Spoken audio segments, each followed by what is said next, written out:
I'm Jan with Jan Patek Quilts, and I do needle turn applique. What we're doing this year is we're doing a block of the month calendar quilt that's a dual purpose one. You can either make a table stand block with both sides, or you can put them all together and they'll make a large quilt. There's March, and now we're doing April showers. And today we're kind of doing a dual purpose tutorial because it's also the same block I used in Parasol Princess. So I'll give you a little history on where the block came from. Well, I have this granddaughter named Lily who is 5 and absolutely in love with the Disney princesses. So I decided to make her a princess quilt. And what I used as a base for this, I remembered I got this for $1 years and years, we won't talk about how many, ago in Jamesport at an antique store, and it's the Southern Belle, kind of a version of Sunbonnet Sue, with lots of embroidery on it and some applique. Well, I decided to take the base idea for this and make it all applique because I do applique, not embroidery. I do a little embroidery, but not much. So I started making the Southern Belle blocks, but they were each one a different princess. Here we have Belle, and then we have Rapunzel and Aurora and Tiana. But then I kind of got stopped with making Lily's quilt, and now they've got another one, so I'm going to have to come up with another one.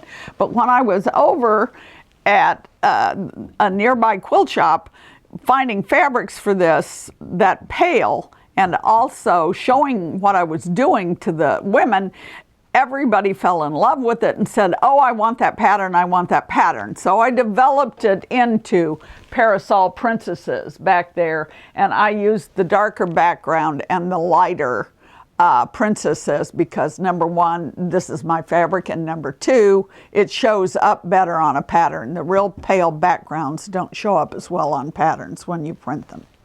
So that was the basis for Parasol Princess. And there, you can see there are 7 of them. I have to rearrange the whole thing to make Lily's quilt. Now they've made another one. But anyway, what I thought we would do today, and then I've also turned it into the April showers, because obviously you need a parasol if you're going to be out in April showers. So I'm going to show you how I put this block together because it really can be quite challenging. Okay, now to start with, I did an awful lot of basting on this quilt and put the whole thing together before I sewed it on to the background. For the parasol, and I'll use that to show you the basting stitch, you iron your freezer paper on there to begin, like you do anything else, but then I just cut out eyeballed a 1/4 inch around it, and you can put this through a 1/4 inch bias maker if you want to, and that's a good way to do it. But if you don't have one, buying one for this little teeny short piece of fabric is kind of, parasol handle is kind of silly. So what I did was you just fold it under 1/3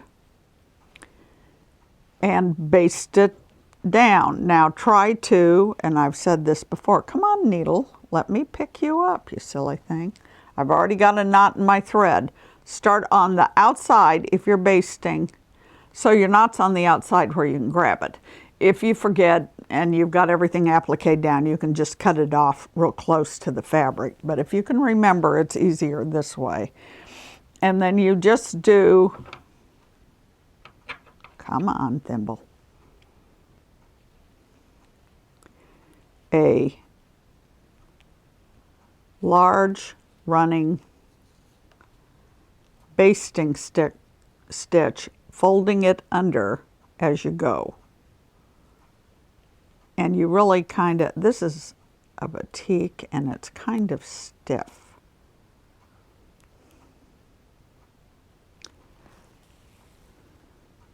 A mode batik, of course.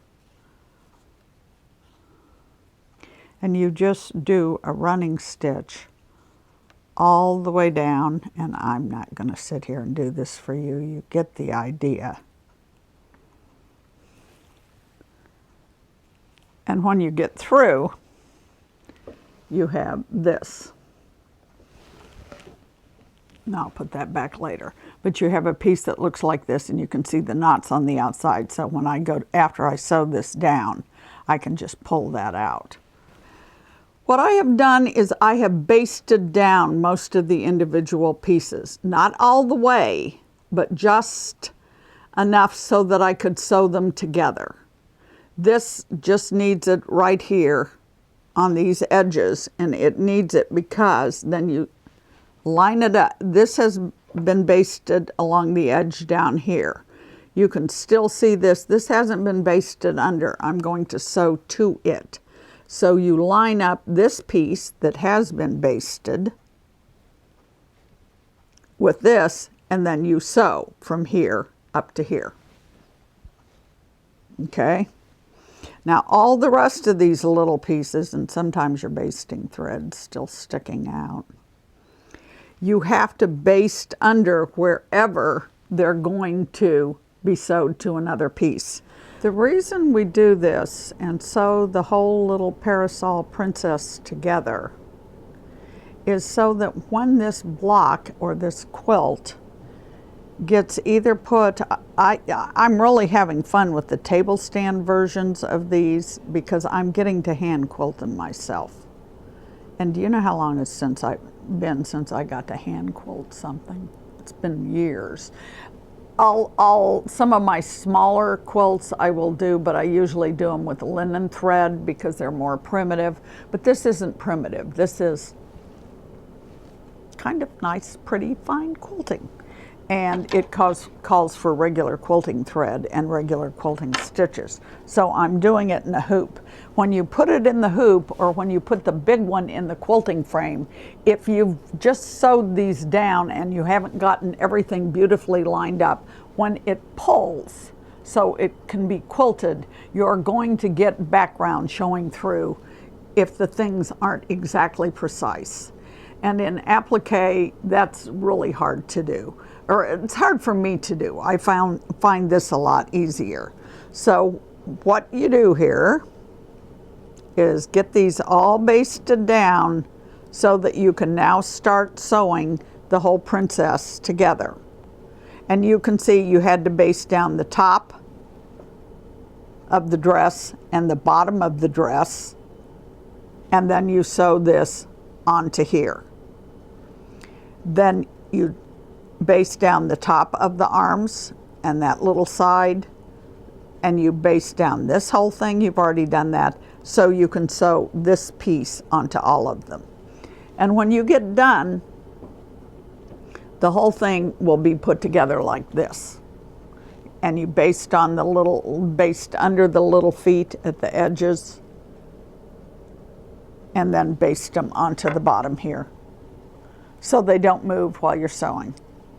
Now, one of the things I'm going to show you with this is you're sewing the umbrella down, and I'll show you kind of why I baste everything.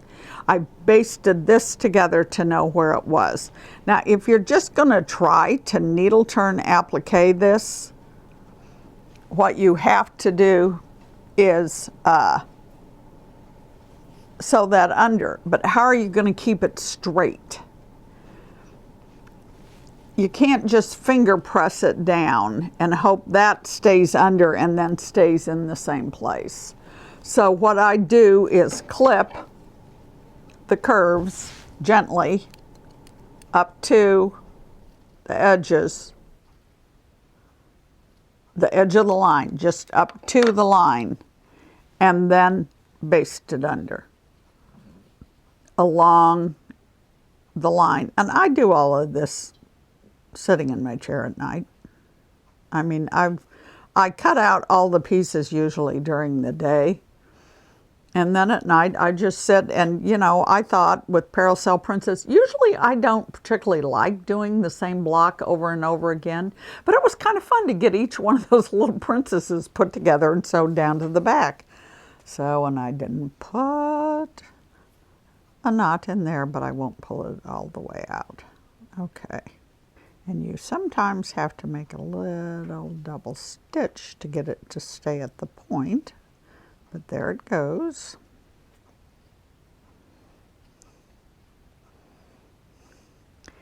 Anyway, you can see what I'm doing. We don't have to sit here while I do this whole thing.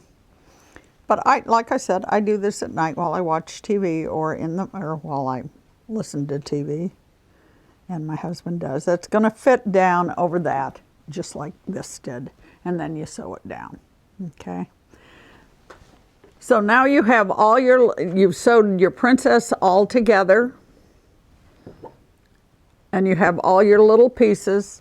When you sew the bonnet on, the only thing you've got to be careful about is make sure you leave those edges open. You only sew to the drawn lines because they're folding in different directions. This one folds this way, and this one folds this way. And if you've sewed them clear out to the edge, they'll want to sew flat, or fold flat. So you don't want to do that.